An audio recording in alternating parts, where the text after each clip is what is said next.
Doctor അൽത്താഫി, നിപ്പയെക്കുറിച്ച് പറയുമ്പോൾ നിർഭാഗ്യവശാൽ ഏറ്റവും കൂടുതൽ പേർ സമ്പർക്ക പട്ടികയിലുള്ളത് ആരോഗ്യ പ്രവർത്തകരാണ്. ഡോക്ടർ, എൻ്റെ ഒരു സംശയം, ഇപ്പോൾ ഈ നിപ്പ രോഗലക്ഷണങ്ങൾ ഉണ്ടായ രോഗിയെ കൊണ്ടുവന്നപ്പോൾ ആദ്യം മറ്റൊരു സ്ഥലത്ത് സ്വകാര്യ ആശുപത്രിയിൽ കൊണ്ടുവന്നു. അതിനുശേഷം പിന്നീട് കോഴിക്കോട് മെഡിക്കൽ കോളേജിലേക്ക് മാറ്റി. അവിടെ ആദ്യം തന്നെ ഈ സ്രവ പരിശോധന നടത്തുന്നു. അതിൽ തന്നെ നിപ്പയുടെ ലക്ഷണങ്ങൾ ഏതാണ്ട് പൂർത്തിയായി അവർക്ക് മനസ്സിലാകുന്നുണ്ട്. അതിനുശേഷം പിന്നീട് ഈ PCR പരിശോധനയ്ക്ക് വേണ്ടി ഈ സ്രവം അയച്ചു കൊടുക്കുന്നു. പക്ഷേ ഈ നിപ്പ സ്ഥിരീകരിക്കുന്നത് എപ്പോഴും നാഷണൽ ഇൻസ്റ്റിറ്റ്യൂട്ട് ഓഫ് വൈറോളജി, പൂനെയിൽ നിന്നുള്ള വൈറോളജി ഇൻസ്റ്റിറ്റ്യൂട്ടിൽ നിന്നുള്ള വിവരങ്ങൾ വരുമ്പോഴാണ്. അത് ഒരു കേന്ദ്ര സർക്കാർ നിർദ്ദേശിച്ച ഒരു പ്രോട്ടോക്കോളിൻ്റെ ഭാഗമായി നമ്മൾ ചെയ്യേണ്ടി വരുന്നതാണോ?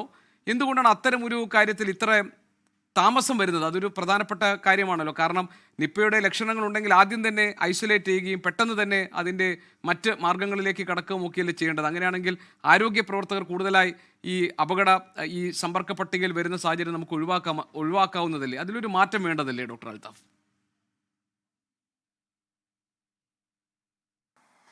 അല്ല, ഇതിൽ സാധാരണ ആശുപത്രികൾ അണുബാധ നിയന്ത്രണ സംവിധാനങ്ങൾ ഉണ്ടാവണം. അതിൽ ആരോഗ്യ പ്രവർത്തകരെല്ലാം തന്നെ രോഗികളുമായിട്ട് ഇടപഴകുന്ന ആരോഗ്യ പ്രവർത്തകരെല്ലാം തന്നെ കൃത്യമായിട്ടും മാസ്ക് ധരിക്കുകയും ഹാൻഡ് ഹൈജീൻ പാലിക്കുകയും ഒക്കെ തന്നെ ചെയ്യണം. ഇതാണ് ലോകവ്യാപകമായിട്ട് ഫോളോ ചെയ്യുന്ന ഇൻഫെക്ഷൻ കൺട്രോൾ പ്രോട്ടോകോൾസ്. അപ്പോൾ അത് കോവിഡിന് ശേഷം ലോകത്തെല്ലായിടത്തും ഇത് വളരെ വ്യാപകമായിട്ട് തന്നെ ആശുപത്രികൾ ഫോളോ ചെയ്യാറുണ്ട്. പ്രത്യേകിച്ച് കേരളത്തിൽ ഇപ്പോൾ കോവിഡും അതിനു മുമ്പുള്ള നിപ്പയുടെ അനുഭവത്തിൻ്റെയൊക്കെ വെളിച്ചത്തിൽ സർക്കാർ ആശുപത്രികളും സ്വകാര്യ ആശുപത്രികളും ഒക്കെ തന്നെ ഇത്തരം കാര്യങ്ങളിൽ നിഷ്കർഷ പുലർത്താറുണ്ട്. നമുക്ക് തന്നെ ഇപ്പോൾ ഒരു ഉദാഹരണം നോക്കിക്കഴിഞ്ഞാൽ, ഈ 2018 നിപ്പ ബാധ ഞാൻ ആദ്യം സൂചിപ്പിച്ചതുപോലെ 23 കേസുകൾ ഉണ്ടായി. ആദ്യത്തെ രോഗിയിൽ നിന്ന് 19 രോഗികളിലേക്ക് പകർന്നു. ഈ 19 രോഗികളും ഒന്നുകിൽ പേരാമ്പ്ര താലൂക്ക് ആശുപത്രിയിലെത്തിയ രോഗികളോ മറ്റു രോഗികളോ കൂട്ടിരിപ്പുകാരോ അല്ലെങ്കിൽ ആദ്യത്തെ രോഗിയുടെ തന്നെ ബന്ധുക്കളോ ആയിരുന്നു. അത് കഴിഞ്ഞിട്ട് കോഴിക്കോട് മെഡിക്കൽ കോളേജിലും അതുപോലെ അവിടെയും ഒരു 10ഓളം പേർക്ക് പകർന്നു. പിന്നീട് മറ്റ് 3 പേരിൽ നിന്ന് മറ്റുള്ളവർക്ക് 3 പേർക്ക് കൂടെ പകർന്നു. ഇങ്ങനെ ഇതെല്ലാം സംഭവിച്ചിരിക്കുന്നത് ആശുപത്രികൾക്കകത്താണ് ട്രാൻസ്മിഷൻ ഉണ്ടായിരിക്കുന്നത്. അപ്പോൾ ആശുപത്രികൾക്കകത്ത് രോഗവ്യാപനത്തിനുള്ള സാധ്യത പ്രിവെൻറ്റ് ചെയ്യുക എന്നുള്ളതാണ് ഏറ്റവും പ്രധാനപ്പെട്ട ഒരു കാര്യം. അതിൽ തന്നെ നമ്മൾ മറ്റൊരു കാര്യം കൂടെ പറയുമ്പോൾ അതിനെ തെറ്റായ രീതിയിൽ വ്യാഖ്യാനിക്കരുത്.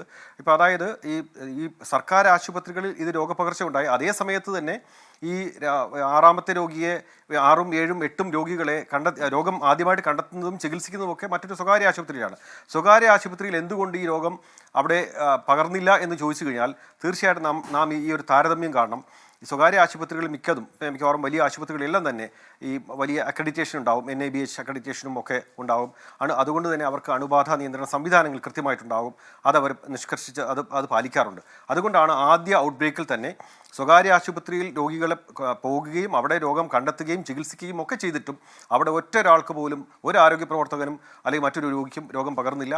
അതേസമയം ആദ്യം ഉണ്ടായ 3 സ്ഥലങ്ങളും സർക്കാർ ആശുപത്രികളായിരുന്നു. പക്ഷേ അത് കോവിഡിന് ശേഷം സർക്കാർ ആശുപത്രികളും ഇക്കാര്യത്തിൽ വളരെയധികം മെച്ചപ്പെട്ടിട്ടുണ്ട്, അണുബാധ നിയന്ത്രണ സംവിധാനം. പക്ഷേ നമ്മുടെ തിരക്കുകൾ പലപ്പോഴും ഈ രോഗികളുടെ അമിതമായിട്ടുള്ള തിരക്കും ആധിക്യവും അത് ഈ അണുബാധ നിയന്ത്രണ സംവിധാനം പലപ്പോഴും പാളിപ്പോകാനുള്ള സാധ്യതയുണ്ട്. കെ ശൈലജ ആരോഗ്യമന്ത്രിയായിരുന്ന സമയത്ത് നിപ്പ വന്ന ഒരു സമയത്ത് ഡോക്ടർ നിപ്പ വന്ന സമയത്ത് ഈ ആരോഗ്യ പ്രവർത്തകരുടെ കൂടുതൽ സുരക്ഷ ഈ രോഗം ബാധിച്ചിട്ടുള്ള ജില്ലകളെ സംബന്ധിച്ചിടത്തോളം കോഴിക്കോട്, മലപ്പുറം ജില്ലകളെ അതുപോലെ പാലക്കാട് ജില്ലകളിൽ നമ്മൾ കൂടുതൽ ജാഗ്രത പാലിക്കേണ്ടിയിരിക്കുന്നു ആരോഗ്യ സ്ഥാപനങ്ങളിൽ. അത് വളരെ പ്രധാനപ്പെട്ട ഒരു ചോദ്യം തന്നെയാണ്. പിന്നെ മറ്റൊരു കാര്യം കൂടെ മനസ്സിലാക്കേണ്ടത്, ഈ നിപ്പ ബാധിച്ച ഉടനെ തന്നെ അത് എല്ലാവരിലേക്കും ആ രോഗിയിൽ നിന്ന് പകരുന്നില്ല എന്നുള്ളതാണ് ഇതുവരെയുള്ള പഠനങ്ങൾ, ഇതുവരെയുള്ള നിരീക്ഷണങ്ങൾ കാണിക്കുന്നത്. ആദ്യ രോഗി ഏറ്റവും ഗുരുതരമായ അവസ്ഥയിലേക്ക്, പ്രത്യേകിച്ച് അയാളുടെ ശ്വാസകോശത്തിലേക്ക് ഈ അണുബാധ ഉണ്ടായതിനു ശേഷം മാത്രമാണ് അത് മറ്റുള്ളവരിലേക്ക് പകരുന്നത്. ആ ഒരു ഘട്ടത്തിൽ മിക്കവാറും രോഗി ഗുരുതരാവസ്ഥയിൽ ആയിരിക്കാം, മിക്കവാറും ഇൻറ്റൻസീവ് കെയർ യൂണിറ്റിലോ ഒക്കെ ആയിരിക്കാം. അവിടങ്ങളിൽ സാധാരണഗതിയിൽ അണുബാധ നിയന്ത്രണ സംവിധാനങ്ങൾ ഉണ്ടാവാറുണ്ട്. ഇപ്പോഴുള്ള രോഗിയുടെ കാര്യത്തിലും ഏതാണ്ട് അക്കാര്യത്തിൽ തന്നെ നമുക്കിപ്പോൾ ഒരുപാട് ഭയപ്പെടേണ്ട ഒരു സാഹചര്യം ഇല്ല എന്നുള്ളതാണ് ഞാൻ മനസ്സിലാക്കുന്നത്. കാരണം ഈ ശ്വാസകോശത്തിലേക്ക് ബാധിക്കുന്ന ഒരു ഘട്ടം എത്തിയപ്പോഴത്തേക്കും കൃത്യമായിട്ടുള്ള ഒരു പ്രോട്ടോക്കോൾ വിധേയമായിരുന്നു. അതിനു മുമ്പുള്ള എക്സ്പോഷറിൽ രോഗം ബാധിച്ചിരിക്കാൻ സാധ്യത താരതമ്യേന കുറവാണ് എന്നുള്ളതാണ് മനസ്സിലാക്കുന്നത്.